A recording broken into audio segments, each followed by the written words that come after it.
കാർഷിക മേഖലയിൽ ഇപ്പോൾ നടക്കുന്ന സമരങ്ങൾ, ആ സമരങ്ങളുടെ ഏറ്റവും പ്രധാനമായ ഒരു വിഷയമായി ഇപ്പോൾ എൻവയൺമെൻറ്റൽ ഇഷ്യൂ വന്നിരിക്കുന്നു എന്ന് നമ്മൾ കാണേണ്ടതുണ്ട്. ഈ പരിസ്ഥിതിക പ്രത്യാഘാതങ്ങൾ, ഗ്ലോബൽ വാർമിങ്ങിൻ്റെയും ആഗോളതാപനം, ഇതിൻ്റെ എല്ലാം ഭാഗമായിട്ടുള്ള വലിയ രൂപത്തിലേക്കുള്ള പ്രയാസം കർഷകർ അഭിമുഖീകരിക്കുന്നു എന്നുള്ളത് നമ്മൾ കാണുന്നുണ്ട്. സമയത്ത് മഴ കിട്ടാതെ വരികയും അതുപോലെ കാലാവസ്ഥയുടെ നേരത്തെ ഉണ്ടായിരുന്ന ആ രീതികളെല്ലാം തന്നെ അനിശ്ചിതമാവുകയും മാറി മാറി വരികയും ചെയ്യുന്നത് ഏറ്റവും കൂടെ ബാധിക്കുന്ന ഒന്നാണ് കൃഷി. കാരണം കൃഷി കാലാവസ്ഥയെ ആശ്രയിച്ചാണ്, മഴയെ ആശ്രയിച്ചിട്ടാണ് എന്നതുകൊണ്ട് തന്നെ. അതുപോലെ മണ്ണിൻ്റേതായിട്ടുള്ള സ്വഭാവങ്ങൾ, അതിൽ വരുന്ന മാറ്റങ്ങൾ, ഇതും വലിയ രൂപത്തിൽ കൃഷിയെ ബാധിക്കുന്നതാണ്. ഈ വിഷയം വരുന്നതിലൊരു പ്രധാനപ്പെട്ട പങ്ക് ഇന്ന് നിലവിൽ നമ്മൾ പിന്തുടരുന്ന മുതലാളിത്ത സമൂഹത്തിൻ്റേതായിട്ടുള്ള ലാഭത്തിന് വേണ്ടി പ്രകൃതി വിഭവങ്ങളെ വലിയ രൂപത്തിൽ കവർന്നെടുക്കാൻ വേണ്ടിയിട്ടുള്ള ശ്രമം, അതുപോലെ സമൂഹത്തിൽ അതുണ്ടാക്കുന്ന മാറ്റങ്ങൾ എന്താണ് എന്ന് പോലും മനസ്സിലാക്കാൻ തയ്യാറാവാതെ ലാഭത്തിന് വേണ്ടി പൊതു വിഭവങ്ങളാകെ അവർ ഉപയോഗപ്പെടുത്തുന്നു എന്നുള്ള സമീപനം, ഇത് സമൂഹവും മുതലാളിത്ത വ്യവസ്ഥയും തമ്മിലുള്ള വൈരുദ്ധ്യമായി വന്നുകൊണ്ടിരിക്കുകയാണ്. ഉണ്ടായിട്ടുള്ള ഈ വലിയ ഒരു ഉരുൾപൊട്ടൽ, നമ്മൾ അതിൻ്റെ ഒരു രൂക്ഷത മനസ്സിലാക്കുന്നത് 700 മുതൽ 2700 മീറ്റർ വരെ ഉയരത്തിൽ നിൽക്കുന്ന ഒരു പ്രദേശമാണ് വയനാട്. അവിടെ ഉണ്ടായ ഈ മുണ്ടക്കൈയിൽ ചൂരൽമലയിൽ ഉണ്ടായ ഉരുൾപൊട്ടലിനെ തുടർന്ന് 500-ലേറെ ആളുകൾ അതിൽ അപകടത്തിൽപ്പെട്ടു.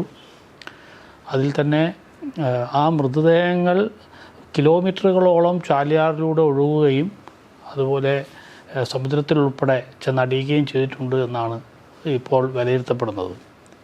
ഇത്രയും വലിയ ഒരു ദുരന്തം നമ്മുടെ ജീവിതത്തിൽ നമ്മൾ ആദ്യമായിട്ട് കാണുകയാണ്. ഇതേ സമയത്ത് തന്നെ ഹിമാചൽ പ്രദേശിലും അതുപോലെ ഉത്തരാഖണ്ഡിലും മറ്റു പല പ്രദേശങ്ങളിലും ഇത്തരത്തിലുള്ള പ്രവണതകൾ നമുക്ക് കാണാൻ കഴിയുന്നുണ്ട്. ഇതിനെക്കുറിച്ച് തീർച്ചയായിട്ടും വലിയ സ്വാഭാവികമായിട്ടുള്ള ചർച്ച നടക്കുന്നുണ്ട്. ഇതിനെ നമുക്ക് എങ്ങനെയാണ് ഈ പ്രകൃതിയും മനുഷ്യനും തമ്മിലുള്ള ഈ വൈരുദ്ധ്യത്തെ നമ്മൾ കാണേണ്ടത്, എങ്ങനെയാണ് അതിനെ പരിഹരിക്കാൻ ശ്രമിക്കേണ്ടതെന്ന് സംബന്ധിച്ചുള്ള ചർച്ചയും നടക്കേണ്ടതുണ്ട്. അതിൽ തന്നെ ഗാഡ്ഗിൽ റിപ്പോർട്ട് ഉൾപ്പെടെയുള്ളവ മുൻനിർത്തിക്കൊണ്ടുള്ള എക്കണോമിക്കലി സെൻസിറ്റീവായിട്ടുള്ള ഏരിയകളെ സംബന്ധിച്ചുള്ള കാഴ്ചപ്പാടുകൾ, ആ കാഴ്ചപ്പാടുകളും മനുഷ്യനെയും മനുഷ്യൻ്റെ ജീവിത സന്ധാരണത്തിന് വേണ്ടിയുള്ള ജീവിതോപാധികളെ, അതിനെയും പ്രകൃതിയെയും കൂട്ടിയോജിപ്പിച്ചുകൊണ്ട് വേണം നമ്മളതിനെ കാണാൻ. അതിൻ്റെ ഭാഗമായി ഇപ്പോൾ ഈ വയനാട് ഉൾപ്പെടെയുള്ള പ്രദേശങ്ങളിൽ എങ്ങനെയൊക്കെയാണ് അത് സോൺ തിരിച്ചുകൊണ്ട് ജനവാസ യോഗ്യമായ പ്രദേശങ്ങൾ, കൃഷി യോഗ്യമായ പ്രദേശങ്ങൾ ഏതൊക്കെയാണ് എന്നതൊക്കെ ഉൾപ്പെടെ പരിശോധിക്കേണ്ടതുണ്ട് എന്നത് ഇനിയുള്ള ദിവസങ്ങളിൽ നമ്മൾ കൂടുതലായി ചർച്ച ചെയ്യേണ്ടി വരും. ഇവിടെ തന്നെ ഇതുമായി ബന്ധപ്പെട്ടുകൊണ്ട് ഇതിനെ പൂർണ്ണമായും ഒരു കർഷകരുടെ ജീവിതോപാധികളെ സംരക്ഷിച്ചുകൊണ്ട് പ്രകൃതിയെയും സംരക്ഷിക്കാൻ വേണ്ടി കഴിയുക എന്ന ഒരു വെല്ലുവിളിയാണ് നമുക്ക് നേരിടേണ്ടി വരിക. അതിനെക്കുറിച്ചുള്ള ആഴത്തുള്ള ചർച്ചകൾ ഈ സമയത്ത് നടത്തേണ്ടതുണ്ട്.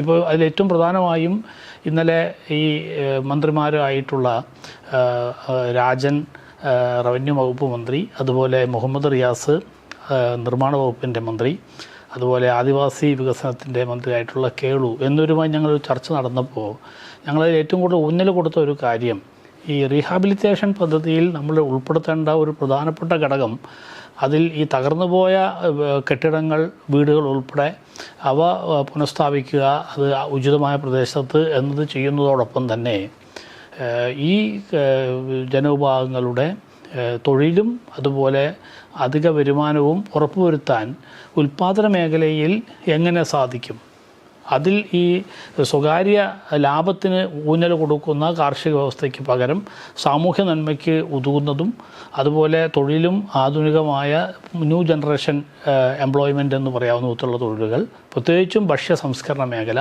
കാർഷിക മേഖല, ഇതിനെല്ലാം ഊന്നൽ കൊടുത്തുകൊണ്ട് ഒരു മോഡൽ പദ്ധതിയായി അതിനെ മാറ്റാൻ എങ്ങനെ കഴിയും? ഒരു അപകടത്തെ എങ്ങനെ നമുക്ക് നമ്മളിന്ന് നേരിടുന്ന പൊതുവായ ഒരു സിസ്റ്റം ക്രൈസിസിനെ മറികടക്കാൻ കഴിയുന്ന വിധത്തിലേക്ക് നമുക്ക് കൊണ്ടുവരാൻ വേണ്ടി കഴിയും?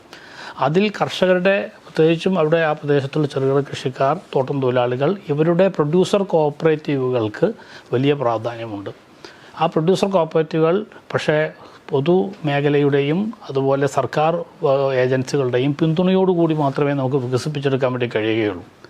ഈ ഒരു കാഴ്ചപ്പാടോടുകൂടി വയനാട്ടിലെ ഈ പ്രതിസന്ധിയിൽ നിന്ന് ഒരു ബദൽ വികസനത്തിൻ്റെ കാഴ്ചപ്പാട് കൂടെ മുന്നോട്ട് വെക്കുന്ന ഒരു റീഹാബിലിറ്റേഷൻ പാക്കേജ് നമുക്ക് കൊണ്ടുവരാൻ കഴിയുക എന്നുള്ളത് തീർച്ചയായും ആ 3 മന്ത്രിമാരും അതിനോട് വളരെ പോസിറ്റീവായിട്ടാണ് പ്രതികരിച്ചത്. ഇത്തരത്തിലുള്ള നിർദ്ദേശങ്ങൾ എല്ലാവരിൽ നിന്നും സ്വീകരിക്കും. പ്രതിപക്ഷം ഉൾപ്പെടെയുള്ള എല്ലാവരോടും സഹകരിച്ചുകൊണ്ട് അത്തരത്തിലുള്ള ആശയങ്ങളെല്ലാം വാങ്ങിയെടുത്തുകൊണ്ട് കർഷകരുടെയും ഈ പറഞ്ഞ തോട്ടം തൊഴിലാളികളുടെയും എല്ലാം, അതുപോലെ ആ മേഖലയിൽ പ്രത്യേകിച്ചും ആദിവാസികൾ വലിയൊരു ഭാഗമാണ് വയനാട്ടിൽ, അവരുടെയും എല്ലാം താല്പര്യങ്ങൾ സംരക്ഷിക്കുന്ന എൻവയോൺമെൻറ്റിനെ അല്ലെങ്കിൽ ഈ പറഞ്ഞ നമ്മുടെ പ്രകൃതിയെ സംരക്ഷിക്കാൻ കഴിയുന്ന വിധത്തിലേക്കുള്ള ഒരു ആശയം, അതൊരു മോഡലായി നമുക്ക് ഉയർത്തിക്കൊണ്ടുവരാൻ ഈ ഒരു കാലഘട്ടത്തിൽ നമുക്ക് കൂടുതൽ ഉത്തരവാദിത്വമുണ്ട്. അത് ഇന്ത്യക്കാകെയും ലോകത്തിനാകെയും മാതൃകയാകുന്ന വിധത്തിൽ കൊണ്ടുവരികയും വേണ്ടതുണ്ട്. ഈ വിഷയം നമുക്ക് കൂടുതൽ വിശദമായി തുടർന്ന് ചർച്ച ചെയ്യേണ്ടി വരും.